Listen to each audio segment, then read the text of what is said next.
en pigefarve.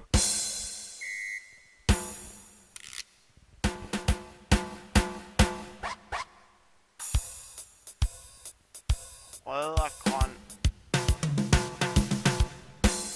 Den drenger en pigefarve. Blå og gul, der også drenger pigefarver.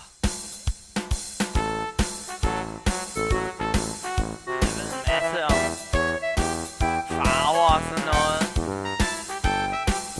Okay, bare hvid, lilla, rød og gul og orange og hvid. Det er pigefarver, det ved jeg, så skrid. Det er fordi jeg er ekspert i farver. Fordi jeg er ekspert i farver. Nå. Der synes jeg da, at musikken blev en anelse kedelig, hvis man... Hallo? Ej. Nå.